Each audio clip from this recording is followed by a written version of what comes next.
खबर के साथ शुरुआत करते हैं, जहां मुजफ्फरनगर में थोड़ी ही देर में अखिलेश की प्रेस कॉन्फ्रेंस होनी है। अखिलेश ने दिल्ली में हेलीकॉप्टर रोकने का आरोप लगाया था। मुजफ्फरनगर के बाद मेरठ के लिए रवाना होंगे अखिलेश यादव, ये भी जानकारी है, हम आपको बताएं। मेरठ में अखिलेश यादव जयंत चौधरी की साझा प्रेस कॉन्फ्रेंस है, जिस पर निगाहें टिकी रहेंगी। तो देखिए, एक बड़ी तस्वीर निकल करके आएगी सामने मेरठ से, जहां साझा प्रेस कॉन्फ्रेंस में कई सवालों के जवाब देंगे। गठबंधन को लेकर पश्चिमी उत्तर प्रदेश में जयंत चौधरी के साथ अखिलेश यादव की जो ये जोड़ी है, ये दोनों मीडिया के सामने होंगे, इनसे सवाल किए जाएंगे। फिलहाल अब से थोड़ी ही देर में मुजफ्फरनगर में भी प्रेस कॉन्फ्रेंस होनी है। हालांकि इससे पहले घटनाक्रम की अगर आप बात करते हैं तो दिल्ली में हेलीकॉप्टर रोकने का आरोप लगाया था अखिलेश यादव ने। ट्वीट करके कहा था कि साजिश के तहत मुझे मुजफ्फरनगर जाने से रोका जा रहा है। लेकिन जब वो फ्लाइट पर चढ़े तो ऐतिहासिक फ्लाइट बताकर एक और ट्वीट करते हैं कि यह भी याद रखा जाएगा कि किस तरीके से दिल्ली में रोकने की कोशिश की गई। तो दो तस्वीरें आपके सामने हैं। अखिलेश की प्रेस कॉन्फ्रेंस मुजफ्फरनगर जहां पहुंचना था, लेकिन दिल्ली में उनके हेलीकॉप्टर को उड़ान नहीं भरने दिया जा रहा है, ऐसा कह के उन्होंने ट्वीट करके आरोप लगाया सत्ता पक्ष पर, ये कहते हुए कि सरकारी मशीनरियों का गलत इस्तेमाल हो रहा है। लेकिन जब उन्हें इजाजत मिल गई तो उन्होंने ये भी ट्वीट करके सभी जानकारी दी है। तो चलिए आपको लिए चलते शाहजहांपुर, जहां पर राष्ट्रीय अध्यक्ष जेपी नड्डा संबोधित कर रहे हैं। कार्ड बनता है जिसको आयुष्मान कार्ड बोलते हैं, उस कार्ड करके किसी भी आयुष्मान जहां इलाज चलता है हॉस्पिटल में आप जाओ और आप अपना अंगूठा लगाओ, उसी समय आपको बता देगा कि आपके माता का नाम ये है, पिता का नाम ये है, 5 भाई आप हैं, 2 भाई बहन हैं, उनका नाम ये है। इस साल 5 लाख में आपने 20,000 रुपए इस हॉस्पिटल में खर्च किया है, 4,80,000 इस साल के आपके खाते में पड़े हैं। इलाज आप कराओ और फिर वो सिर्फ अंगूठा दबाओ, सीधा पैसा मोदी जी की तरफ से उस हॉस्पिटल को चला जाएगा। ये व्यवस्था की है, ये डिजिटल वर्ल्ड है। कहां पहुंच गया भारत। शाहजहांपुर का व्यक्ति मुंबई में कैंसर हॉस्पिटल में इलाज कराता है, वो रहने वाला शाहजहांपुर का है, खर्चा करता है, वो उसका इलाज होता है कैंसर हॉस्पिटल मुंबई में, टाटा कैंसर सेंटर में। पैसा सीधे सीधे दिल्ली से शाहजहांपुर नहीं आता, डायरेक्ट मुंबई को चला जाता है और शाहजहांपुर के खाते में वो जुड़ जाता है कि यहाँ के व्यक्ति का ये पैसा हमने अदा किया। ऐसी डिजिटल वर्ल्ड पहुंचाती है। ये विकास की नई नई कहानियां हैं। मैं ये सारी बातें आपके साथ इसलिए कह रहा हूं क्योंकि दुनिया में अब भारत लीड कर रहा है। दुनिया में भारत अब आगे एक अपना स्थान बना करके चल रहा है और उत्तर प्रदेश वो प्रदेश है जो उसमें अग्रगणी आकर के खड़ा हो रहा है। आप बताइए, आप कभी सोचा था कि Uttar Pradesh destination for investment होगा? कभी सोचा था क्या? यहां माफिया राज ऐसा था कि जो इंडस्ट्री लगी भी थी वो भी जाने को तैयार था। गलत तो नहीं बोल रहा? आज आप इन्वेस्टमेंट के सेंटर बन रहे हो, इन्वेस्टमेंट का केंद्र बन रहे हो। ये अंतर आया है। इसलिए मित्रों, मैं आपसे प्रबुद्ध हमारे मतदाताओं से ये निवेदन करने आया हूं कि यह चुनाव सिर्फ सरकार का चुनाव नहीं है। यह चुनाव देश को जो दृष्टि मोदी जी ने दी है उसको मजबूती पहुंचाने का है। यह चुनाव उत्तर प्रदेश में जो विकास का मोमेंटम बना है, जो गति बनी है, उसको और गति देने का यह अवसर है और उस अवसर को आप जरूर उपयोग करेंगे। जिन लोगों को आराम देना है उनको आप आराम देंगे और जिन लोगों को आपने काम देना है उनको आप काम देंगे। इन्हीं शब्दों के साथ बहुत बहुत धन्यवाद। धन्यवाद। आप लोग इसमें बैठे रहेंगे। माननीय राष्ट्रीय अध्यक्ष जी।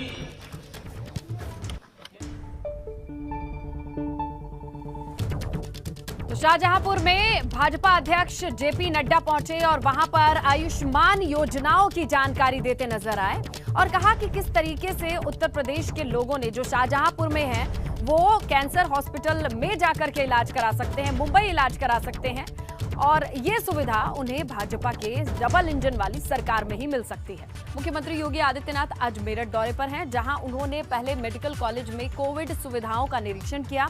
इसके बाद कोरोना महामारी के दौरान सरकार की ओर से जीवन और जीविका बचाने की हर संभव कोशिश पर बात कही। सीएम ने हस्तिनापुर के प्रभावी मतदाता संवाद कार्यक्रम में भी हिस्सा लिया। इस दौरान उन्होंने विपक्ष पर निशाना साधा। आज लोग कहते हैं फ्री में बिजली देंगे, अरे तुम तो बिजली ही नहीं देते थे। मैं पूछना चाहता हूं, क्या समाजवादी पार्टी की सरकार में बिजली आती थी क्या? तो ये लोग क्यों फ्री करते हैं? जब देना ही नहीं तो फिर फ्री का मतलब क्या होता है? क्योंकि इनको तो अंधेरा अच्छा लगता है, अंधेरे में रहने के आदी है। एक कहावत है, चांदनी रात चोरों को अच्छी नहीं लगती। उनको ये बिजली अच्छी नहीं लगती, ये विकास अच्छा नहीं लगता। उत्तर प्रदेश के लिए भाजपा ने एक और लिस्ट जारी कर दी है, जिसमें 91 प्रत्याशियों को टिकट दिया गया है। इस लिस्ट में कई मंत्रियों के नाम भी शामिल हैं, जिनके टिकट का ऐलान कर दिया गया है। इसमें सिद्धार्थनाथ सिंह हैं, जो प्रयागराज पश्चिम से चुनाव लड़ेंगे। सूर्य प्रताप शाही हैं, जो पथरदेवा से चुनाव लड़ेंगे। नंद गोपाल नंदी प्रयागराज दक्षिण सीट से चुनाव लड़ेंगे। जय प्रताप सिंह बांसी से, इसके अलावा देवरिया से शलभ मणि त्रिपाठी और गोंडा से प्रतीक भूषण को टिकट मिला है। तो ये बड़े नाम हैं जो आज की 51 प्रत्याशियों की सूची में शामिल होते हैं। इनकी सीटें डिसाइड हो गई हैं, निर्धारित हो गई हैं कि कहां से किसे चुनाव लड़ना है। तो दिग्गजों के नाम भी आज की सूची में शामिल हैं। बड़े मंत्री हैं, बड़े नाम हैं, उनको कहां से चुनाव लड़ना है, कहां से ताल ठोकनी है, ये भी स्पष्ट हो गया है आज की इस लिस्ट में। लेकिन फिर भी लखनऊ की अगर आप बात करेंगे तो वहां पर सस्पेंस बरकरार है, जहां प्रत्याशियों के नाम का इंतजार तो है।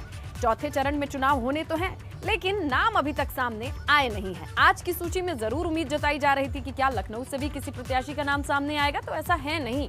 कई दिग्गजों के नाम तो हैं इसमें, जिसमें कृषि मंत्री भी हैं सूर्य प्रताप शाही, जो कि देवरिया के पथरदेवा से चुनाव लड़ेंगे। उनकी पुरानी सीट है, जहां पर वो विधायक है, वहीं से फिर से उनको मौका मिला है। सिद्धार्थनाथ सिंह को प्रयागराज पश्चिम से टिकट मिला है। शलभ मणि को देवरिया सदर से मिला है टिकट। तो ये जो बड़े नाम हैं, इनको भी अब पता है कि इस क्षेत्र में ताल ठोकनी है, यहां से चुनावी मैदान में उतरना है। लेकिन अभी भी लखनऊ पर सस्पेंस बरकरार है। आज की लिस्ट से खास चेहरे राजेश त्रिपाठी चिल्लूपार, उपेंद्र तिवारी फेफना, महेंद्र पाल सिंह पिपराइच और सतीश चंद द्विवेदी इटवा से। तो देखिए, नंद गोपाल नंदी को प्रयागराज दक्षिण से, नागेश प्रताप सिंह रामपुर खास से, राजेंद्र प्रताप सिंह मोती पट्टी से चुनाव लड़ेंगे। जय प्रताप सिंह बांसी से चुनाव लड़ेंगे। तो देखिए, आज कई बड़े नामों पर ये मुहर लग गई है कि वो कौन से क्षेत्र में जाकर प्रचार करेंगे, अपने पक्ष में वोट मांगेंगे। आज की 91 प्रत्याशियों की लिस्ट में जो बड़े नाम शुमार थे, उनका भी हम जिक्र करते चलें। सिद्धार्थनाथ सिंह प्रयागराज पश्चिम से, सूर्य प्रताप शाही पथरदेवा देवरिया, शलभ मणि देवरिया सदर, प्रतीक भूषण गोंडा। ये चलते हैं उत्तराखंड, जहां सीएम धामी की तस्वीरें मिल रही हैं। नानकमत्ता वो पहुंचे हुए हैं और ये देखिए, मत्था टेकने के बाद शायद वो बाहर की ओर निकल रहे हैं और यही तस्वीरें हैं। देखना होगा मत्था वो टेक चुके हैं या फिर जा रहे हैं। ये तस्वीरें फिलहाल नानकमत्ता से मिल रही हैं। समुदाय से जुड़े लोग दिखाई दे रहे हैं, बातचीत करते हुए आगे बढ़ते हुए दिखाई दे रहे हैं। और इसी दरमियान कुछ बातचीत भी हुई है, मीडिया से उन्होंने कुछ बात कही है। क्या कहा है, चलिए सुन लेते हैं। बस लोकतंत्र का महापर्व चल रहा है और गुरु साहब में आए हैं। भगवान हम सब पर जो है गुरु महाराज की कृपा बनी रहे। सारे कार्य बिना विघ्न के, बिना किसी परेशानी के संपन्न हों। और यहाँ आना नियमित है, क्योंकि संजोग है कि आज चुनाव भी चल रहा है। चुनाव के बीच में आया। मैं नानकमत्ता साहब में हमेशा नियमित रूप से आता रहा हूँ, आज भी उनका आशीर्वाद लिया है।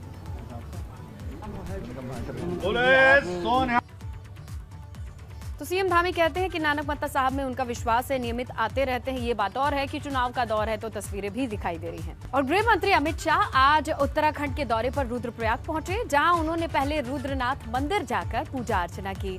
इसके बाद अमित शाह ने डोर टू डोर कैंपेन किया। इस दौरान अमित शाह ने जनसंपर्क करते हुए लोगों से भाजपा के लिए वोट करने की अपील की और लोगों से संवाद भी किया।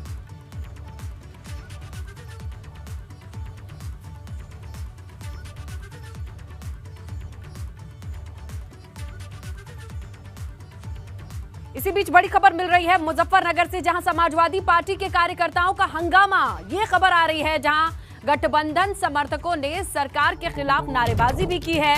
इसके साथ बड़ी जानकारी, समाजवादी पार्टी के कार्यकर्ताओं का हंगामा सामने आ रहा है मुजफ्फरनगर से, जहां पर आपको बताएं कि इस वक्त गठबंधन के दोनों बड़े नेता मौजूद हैं और यहां से ही प्रेस कॉन्फ्रेंस होनी थी, लेकिन अभी जानकारी ये आ रही है कि समाजवादी पार्टी के कार्यकर्ताओं का हंगामा सामने आया है।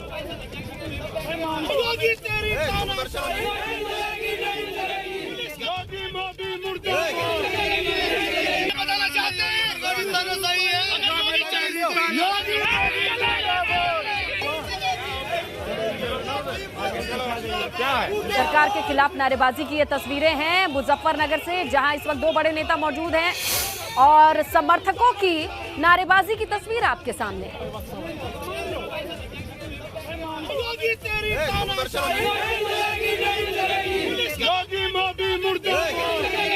तो देखिए, सरकार के खिलाफ नारेबाजी करते ये गठबंधन के तमाम समर्थक हैं, क्योंकि दो बड़े नेताओं की मौजूदगी मुजफ्फरनगर में है। जयंत चौधरी, अखिलेश यादव अब से थोड़ी देर में यहाँ पर प्रेस कॉन्फ्रेंस भी करने वाले हैं, लेकिन उससे पहले ये मुजफ्फरनगर की ही तस्वीरें आपके सामने हैं, जहां पर हेलीकॉप्टर रोकने का आरोप लगा। एक तस्वीर आती है ट्विटर पर, जहां अखिलेश यादव कहते हैं कि मुझे हेलीकॉप्टर से मुजफ्फरनगर नहीं जाने दिया जा रहा है, ये सरकारी मशीनरी का गलत प्रयोग हो रहा है। लेकिन अब उन्हें जाने का मौका मिल गया है, वो पहुंच रहे हैं। और ऐसे में दूसरी तस्वीर आपके सामने ये है कि यहाँ सपा समर्थक जो हैं वो हंगामा कर रहे हैं, सरकार के खिलाफ नारेबाजी कर रहे हैं।